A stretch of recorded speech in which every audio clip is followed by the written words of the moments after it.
Hi there, everyone. Good to see all of you here this evening. Another episode of my knee saga.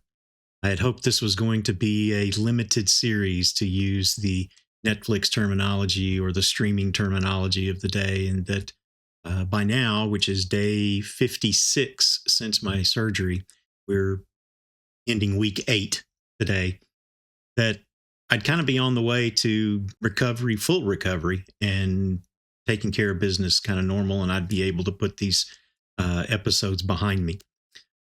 Regretfully, I'm not there, and I'm going to share with you the latest in my story.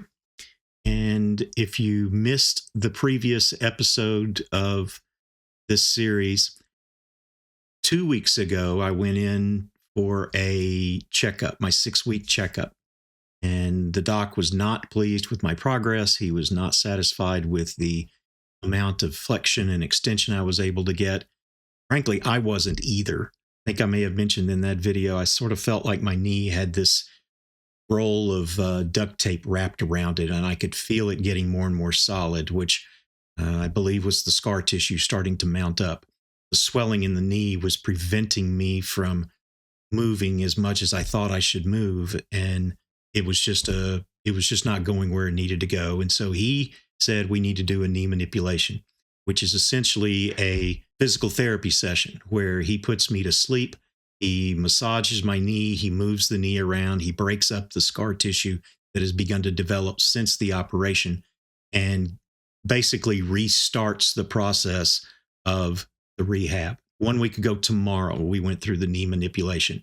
Got over to the surgery center about 10:30 or so. Literally took 30 minutes from go to sleep until I wake up. And he showed me a picture of it today. I went in for a checkup today. He showed me a picture of my knee fully flexed, my foot back up very close to my rear end, like you would normally see a fully flexed knee. So we've got visual proof that my knee will flex that way. However, I have to be fully asleep and relaxed. It's not doing that right now. And so we're having to figure out why and what we can do about that. So, what about that question? Why? No, on Thursday last week, I got a phone call from his office, and they said the doc wanted me to go down to get some blood work done. So he wanted me to do some markers. And of course, I go straight to the nurse of my family and say, what does this mean? And she said those markers are infection markers, that the blood gives an indication that there might be some fighting going on of inflammation and or infection. Went and got that blood test done on Monday, a couple of days ago. And when I went back in for another checkup with the doc today, we had those results. The results on those markers were elevated, which he was not overly concerned about because there were some other things he was checking. And he said, an elevation of those may be just due to the fact that I've had surgery. Have nothing to do with quote unquote infection. There were some other things he was going to check. One of the things that he did today was drain some fluid out of my knee. He stuck a little needle in there, drained about 20 cc's of fluid. He was very happy to see that there was no pus, that there was no unnatural color coming out. He said that everything that came out was looking like it was supposed to. He's going to send it off to the lab, and we'll have that lab result by my next appointment, which is next Wednesday. So, not really sure where we are right now. We're hedging our bets that it's not going to be infection.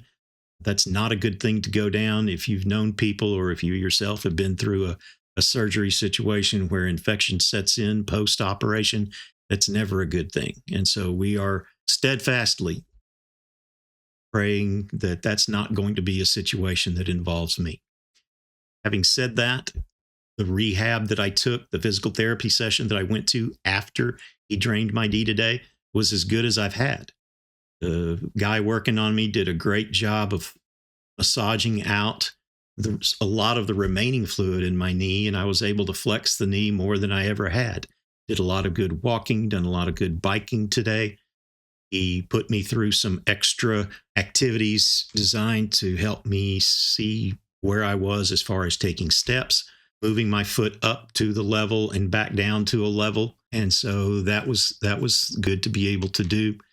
I've added some equipment at home. Most specifically, I got one of those stretching straps, which has a lot of loops. It's a pretty solid piece of canvas material, and it's about 6 feet long. And it allows me to grab onto my foot, pull my foot in whichever direction I need it to pull, whether I'm pulling it up to get a good calf stretch, or whether I'm pulling it back to get a good quadricep stretch or a knee flex or whatever. That has helped immensely, rather than me just having to rely on my either muscles to be able to do that or some sort of other leverage tool that hasn't quite been very effective, I don't think. So pleased with that. The work since the manipulation has been positive. My knee continues to improve. I think I hit 100 degrees flexion the other day. The knee is very strange. It feels like it's never going to move, but once I start moving it and warm it up a little bit, it will flex and it will extend.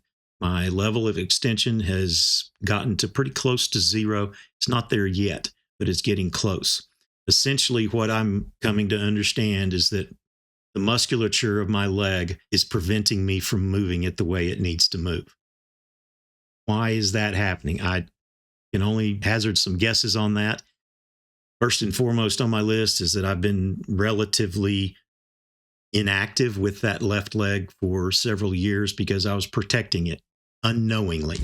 That it, with that stage 4 arthritis that I was unaware of, I did not want to hurt it. I knew that it couldn't, for example, be the primary lifter when I would be down on the ground working on something like a lawnmower or kneeling to make some furniture or repair some furniture, that sort of thing.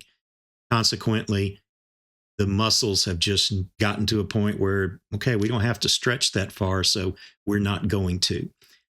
It's going to require a lot of PT, a lot of rehab to retrain those muscles to stretch. That's going to be a long, drawn-out process. I'm prepared for that. I'm psyched for that, but I just have to get resolved that it's day 56 and I'm not where I want to be right now. I'm not ready to sign off on this series. I'm still going to be letting you know how things go, and we'll certainly stay in touch with you about where things go from here. I do have physical therapy every day this week, so I've got a session tomorrow morning. I have another session Friday morning. Next week, I'll go to 3 days a week, which will be Monday, Wednesday, Friday. I do have a follow-up with the doc on Wednesday where I'll get the lab results from the fluids that he took out of my knee today. And we'll see where that goes. We'll see where that points us.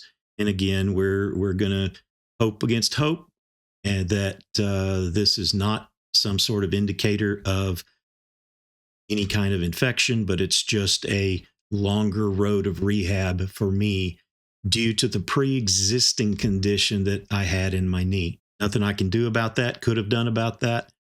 It's just something I wasn't aware of, and it's just taken me a long time to fight through it. So thank you very much for all of your support.